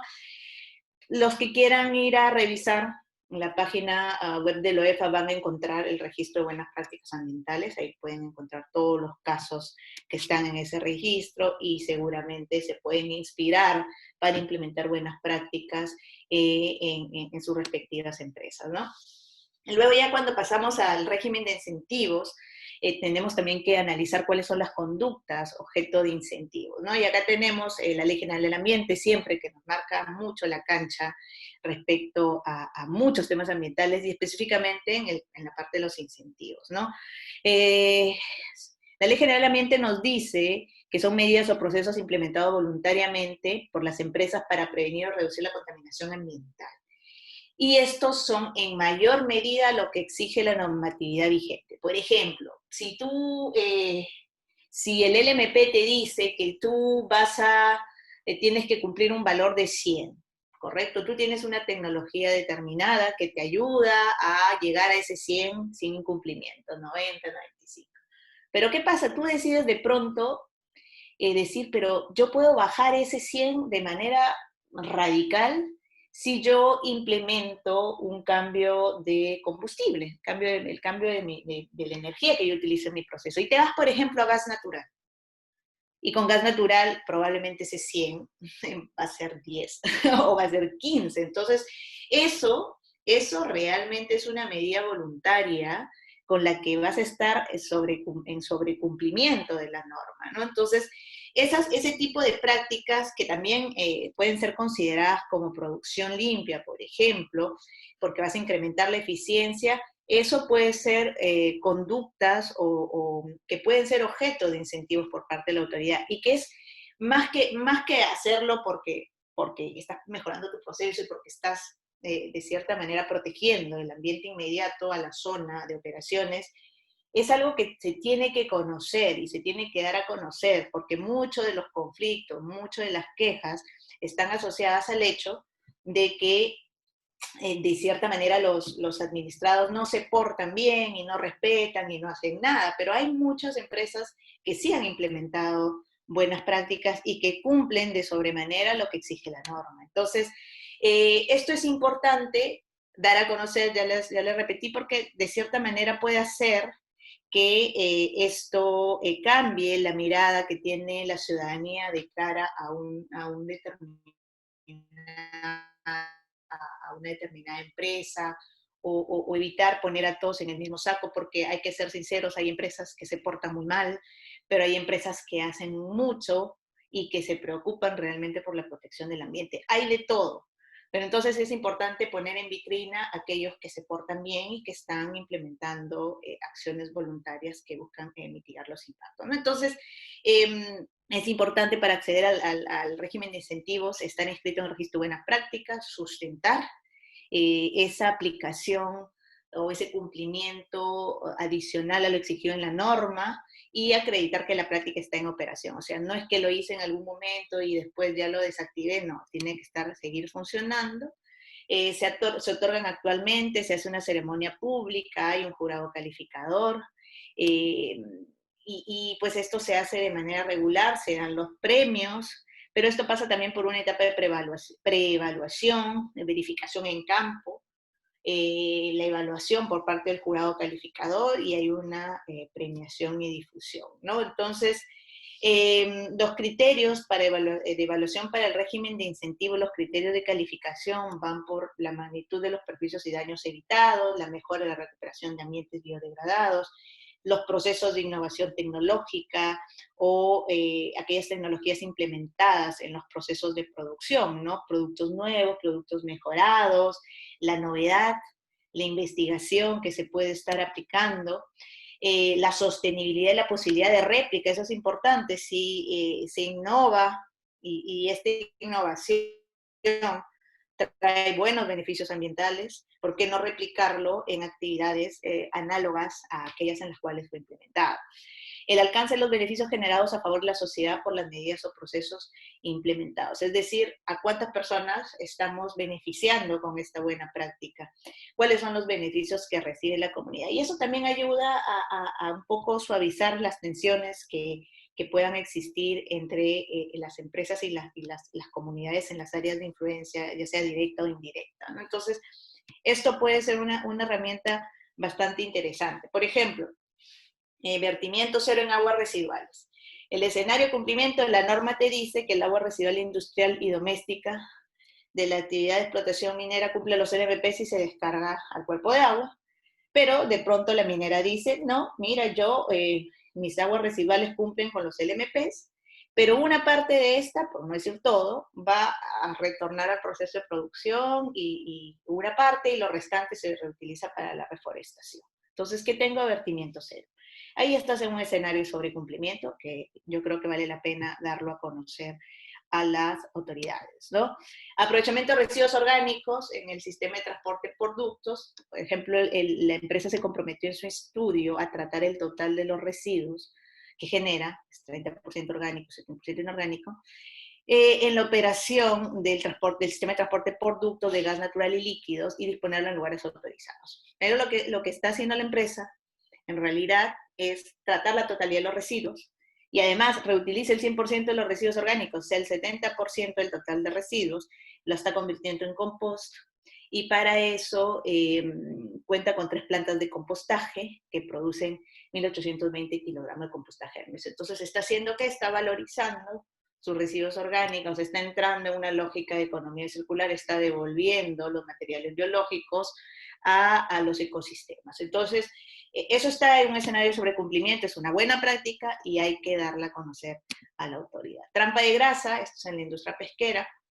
El administrado se comprometió en su estudio a contar con un equipo llamado trampa de grasa y recuperar la grasa que se forma en el proceso de transporte de pescado, ¿no? Pero el administrador en realidad lo que hizo fue 2 equipos de trampa de grasa y lo que hace es cumple la misma función, pero el tratamiento es óptimo y así controla la calidad de los vertimientos que van al mar, ¿no? Entonces, también esas son buenas prácticas que se tienen que dar a conocer. Entonces, en todo el proceso hay criterios de evaluación, hay miembros de jurado, hay puntajes para evaluar los criterios, el máximo puntaje es 100, y una vez se dan también puntajes adicionales, se hace toda la evaluación y se dan incentivos, ranking de excelencia ambiental anual, la hoja verde, la vida verde, el certificado de descuento sobre multa, que son incentivos económicos también, que esto es súper interesante,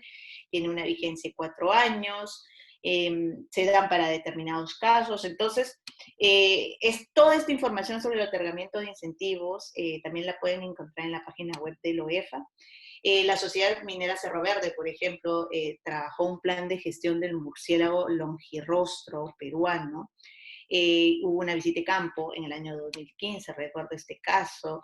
Se analizaron los aspectos económicos invertidos, el tiempo implementado del proyecto, que permitió proteger al murciélago de la depredación, porque este murciélago pues, fue considerado una especie en peligro según la lista de especies amenazadas de fauna protegidas en el Perú. Entonces, tiene la empresa un plan de manejo del murciélago, debe cerrar los túneles donde habitan los murciélagos con barrotes de protección, ¿no? Entonces, Cerro Verde lo que hace es mejora el diseño de los barrotes de protección con los que cierra el túnel y donde habitan los murciélagos, pero esto sobre la base de investigaciones internacionales, ¿no? Ha trabajado con científicos reconocidos, logrando obtener reconocimientos internacionales en ese caso, ¿no? Entonces, Cerro Verde, por ejemplo, también trabajó con los cactus, que es el principal alimento del murciélago, realiza ensayos científicos con eso, de reubicación del alimento para determinar cuál es el más exitoso en términos de supervivencia. Entonces, todo un desarrollo de proyectos que finalmente nos pueden llevar a que se pueda inscribir en el registro de buenas prácticas e inclusive tener un incentivo que puede ser honorífico, puede ser un incentivo económico en el ámbito del descuento en caso de multas, ¿no? Y bueno, Sociedad Minera Cerro Verde, por ejemplo, tuvo un incentivo honorífico, tuvo 5 hojitas verdes, la pesquera Hajduk, Compañía Minera Antapacay en algún momento por la eficiencia energética, etcétera, ¿no? Esto fue en el año 2015. Entonces, así como hemos visto, hemos, creo, dado un poco la vuelta a todo el proceso, a todo lo que tiene que ver con el procedimiento administrativo sancionador, cómo llega de un lado a otro, y sobre todo la importancia de ser muy eficientes, estando en el lado del supervisor o estando en el lado del administrado, es como ser muy eficientes en el tema y ser muy profesionales en el tema del tratamiento técnico que se le da a esto, ¿no? Yo creo que si el administrado trabaja de la mejor manera, el supervisor lo hace de la mejor manera, no estaríamos llegando a los procedimientos administrativos sancionadores. Lo ideal es no llegar ahí, lo ideal es que las supervisiones se cumplan bien, que no se encuentren hallazgos, que todo funcione bien, que los administrados cumplan realmente las normas y cumplan sus compromisos, que vayan más allá del cumplimiento, que estén en un sobrecumplimiento, eso sería un escenario ideal. Y si por obvio esto no sucede, pues el supervisor va a ir a hacer su trabajo y el administrado que tiene el derecho legítimo a la defensa va a tener que defenderse. Y siguiendo todo el procedimiento, después hay estrategias para cada caso específico en el cual nos encontremos, ya lo hemos visto, y si ya está prácticamente la multa es inminente, la sanción es inminente, ya sabemos que podemos acogernos también a la reducción de multas por aceptar la responsabilidad. Entonces, de eso se trata un poco. Yo les recomiendo que lean en detalle las normas, que busquen información. Hay muchos casos en la web donde podemos encontrar las resoluciones de la Dirección de Fiscalización, también podemos encontrar en la página web de la OEFA las resoluciones del Tribunal de Fiscalización, que es la segunda y la última instancia administrativa. Entonces, si les interesa el tema, es por ahí. En este mundo hay que leer mucho, hay que trabajar mucho, pero es un mundo apasionante. Ya puede al inicio parecer complicado, pero en realidad ya cuando empezamos a entrar en ello, vemos que está lleno de sentido común, está lleno de cositas interesantes que sin duda son útiles, no solo para nosotros como profesionales, sino también el aporte que le podemos dar a la sociedad es bastante bueno. Yo no sé si tienen alguna pregunta, yo no sé, César, cómo estamos con el tiempo, creo que bien. En todo caso, si tienen alguna pregunta, yo encantada. Y si en caso tuvieran alguna duda, requieren un poco de información adicional, yo estoy siempre a disposición en caso lo requieran. Gracias. Disculpe, una duda. Bueno, en primer lugar, interesante todo lo que ha señalado. Yo soy egresada de Derecho y la verdad me interesa mucho el derecho ambiental, ¿no? Tengo una duda. Los abogados que trabajan en OEFA, ¿participan en la labor de fiscalización? Es decir, ¿van al lugar de los hechos o simplemente los peritos especializados? No, van con los abogados. Abogados y equipos técnicos. Los equipos supervisores, siempre tiene que haber un abogado. Siempre. Hay abogados que van a campo. En la dirección de supervisión, los abogados todos van a campo. ¿Por qué? Porque al inicio, cuando el OEFA recién se creó, recién recibió las competencias, en realidad los abogados no iban a campo. Entonces iba el supervisor y cuando llegaban para preparar el informe de supervisión, el abogado tenía muchas dudas que el supervisor no podía necesariamente absolver. Entonces, en algún momento se tomó la decisión de que vaya sí o sí un abogado. Y eso mejoró muchísimo el tema de los informes de supervisión más sólidos. Acá el trabajo es de la mano, abogado con técnico, porque lógicamente son miradas diferentes, pero son miradas complementarias. Entonces es importante que el abogado esté en campo. Ok, muchas gracias. ¿Alguna otra pregunta para la profesora? Pueden levantar su micro. Joan.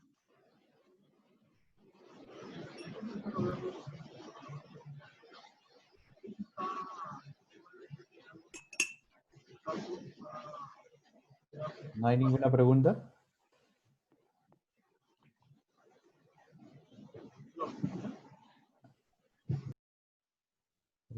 Creo que ya no hay ninguna pregunta. En todo caso, César, ya sabes que dispuesta a absolver cualquier tipo de dudas que puedan tener Sí, los claro. chicos y chicas, así que no hay ningún Eh, problema. sí, de repente que se puedan conectar contigo, algún correo. Sí, sí, les dejo mi correo, les En dejo el mi correo chat, ahora mismo. en el Sí, chat. sí, en el chat lo voy a poner. Sí, Cualquier duda, desean información, yo estoy siempre dispuesta a responder las dudas. Juliana.becerra@gmail.com, ahí me encuentran, así que con mucho gusto. gracias. Gracias, Juliana, por tu exposición. Ha sido muy amena, muy interesante, la verdad, y espero que también a los chicos sí les haya gustado y cualquier duda ya saben, pueden hacerle llegar o también a mi persona, ¿no? Eh, Claro que sí.